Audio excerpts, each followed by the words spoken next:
También dar la enhorabuena en la recta final del programa a un profesional de la salud que acaban de otorgarle un reconocimiento, la verdad, de esos que me da la impresión, ahora lo contará él, evidentemente, de los que a uno, pues bueno, pues le gusta que le reconozcan su trabajo, su profesión, su prestigio, la dedicación, la profesionalidad, el amor por lo que uno hace, en definitiva.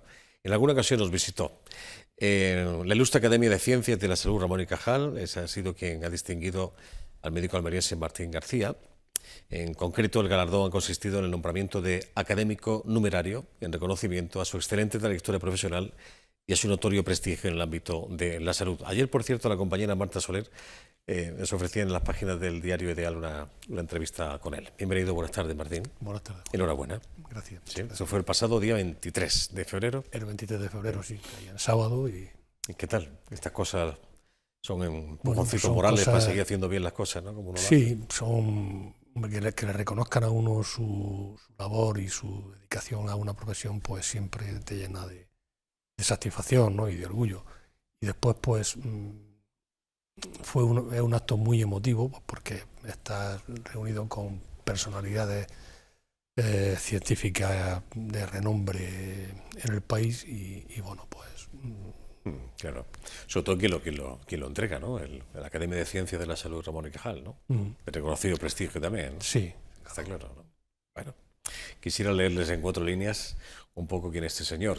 Digamos que su especialidad, por lo que es radiólogo, ¿no? Pero bueno, licenciado en Medicina y Cirugía por la Universidad de Granada, médico especialista en diagnóstico por la imagen por el Hospital Clínico de San Carlos de Madrid. Es especialista en imagen por resonancia magnética en el Departamento de Radiodiagnóstico de la Universidad de California, en San Francisco. Doctor en Medicina por la Universidad Complutense de Madrid en Ciencias Radiológicas. En la actualidad, director médico de las clínicas Clínica Tecnológica Médica, Sociedad Limitada y Centro Médico de Diagnóstico Avanzado en Almería y también en Huerca Lovera. Tiene trabajo, cositas que hacer, tiene el día ocupado, me da la impresión, Martín, ¿no? Sí, no me puedo quejar. Bueno, me gustaría que me hablase el titular que utilizaba la compañera en esta entrevista que le digo que ayer publicaba Ideal, que la firma Marta Soler. Decía usted algo así como: tiene que cambiar el concepto de radiólogo, el paciente tiene que hablar con nosotros y ponernos cara. ¿A qué se refiere con esto?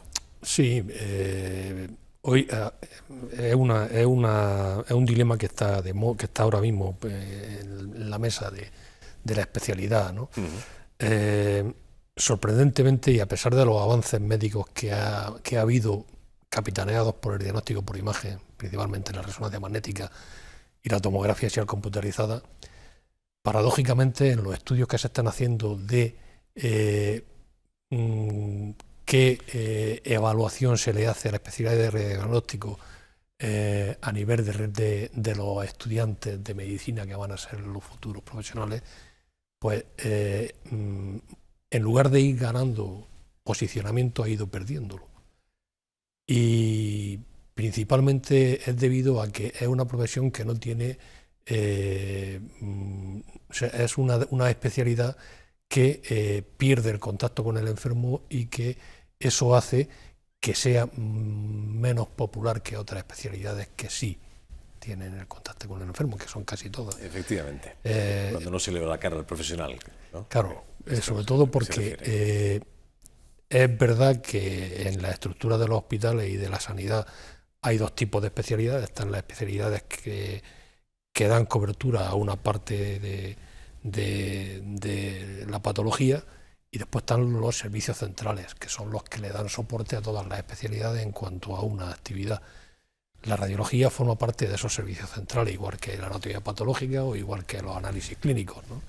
Pero con la evolución que ha llevado la medicina y el papel preponderante que en el manejo del enfermo está tomando las técnicas de imagen, pues cada vez se hace más evidente que el radiólogo tiene que tener decisión en qué pruebas y cómo se hacen esas pruebas a los pacientes para poder mantener una posición de utilidad, ¿no? Claro. Y no hacer pruebas innecesarias. Recuérdenos hasta qué punto es vital la radiología, sobre todo para la prevención de ciertas enfermedades, en el diagnóstico precoz. Bueno, pues hasta hace muy poco tiempo, porque estamos hablando de una especialidad que ha crecido en 30, 40 años. En el año 80 no había TAC en casi ningún hospital público de España. fue a partir del año 82, 83, cuando se empezaron a dotar de TAR los estudios.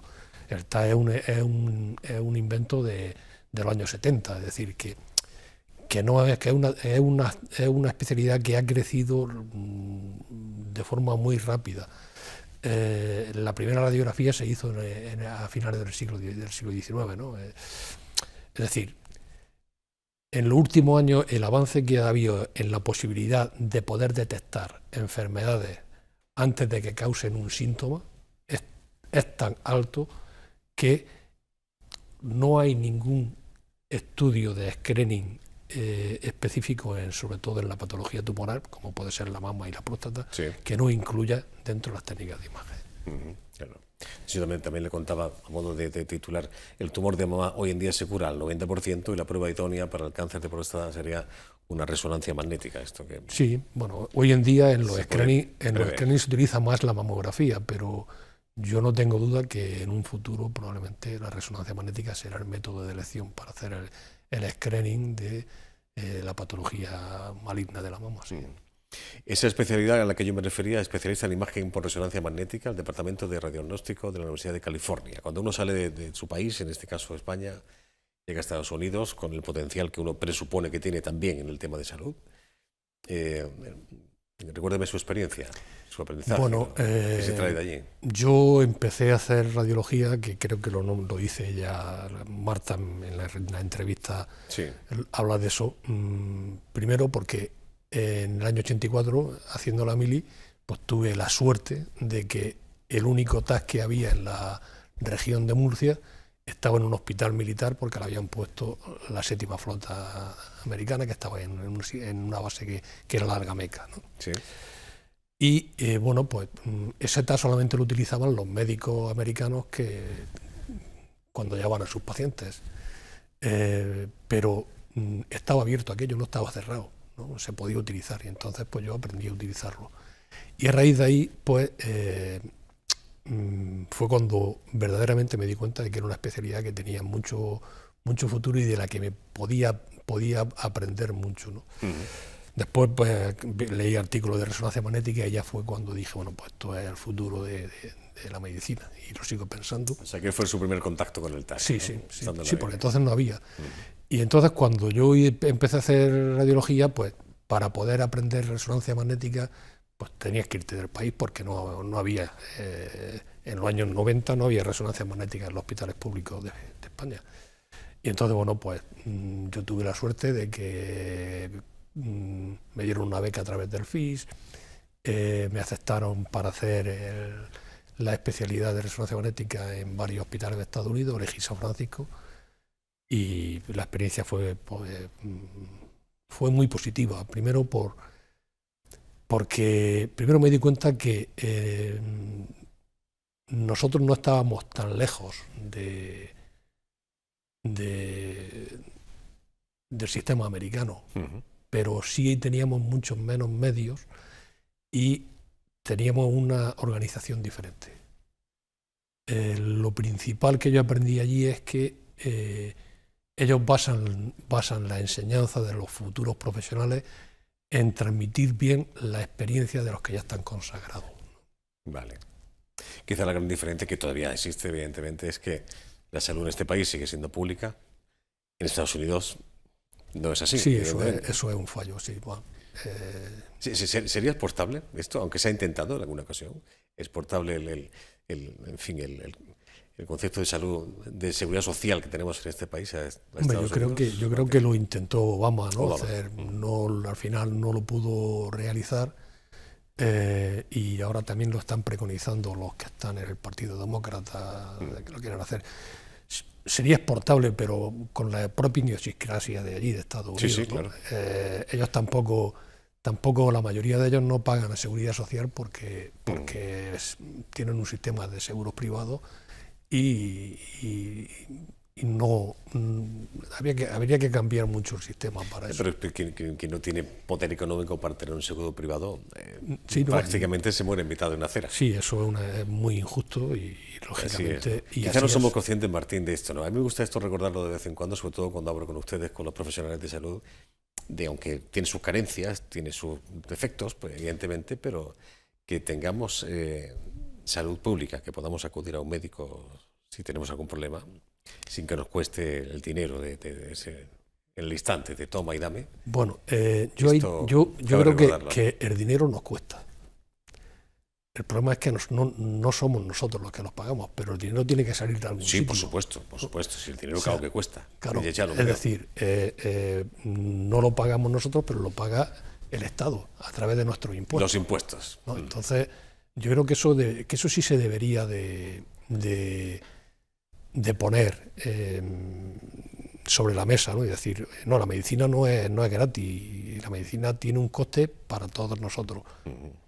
Y todos estamos orgullosos de que tenga ese coste y de aportarnos con nuestro dinero para que tengamos la mejor sanidad que hay ahora mismo prácticamente pública que hay en el mundo, se puede decir, ¿no? Así es. Pero sí tenemos que ser conscientes de que eso cuesta un dinero y que tenemos que hacer un uso racional de esa sanidad. Es decir,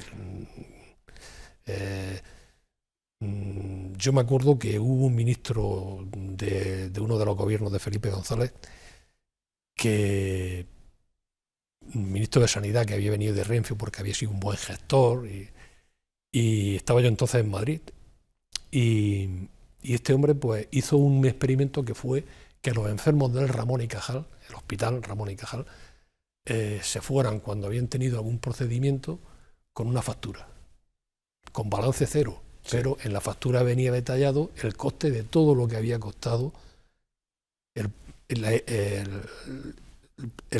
que ese paciente haya pasado por la el estancia en el hospital, las intervenciones. Claro, aquello le costó la dimisión. Sí.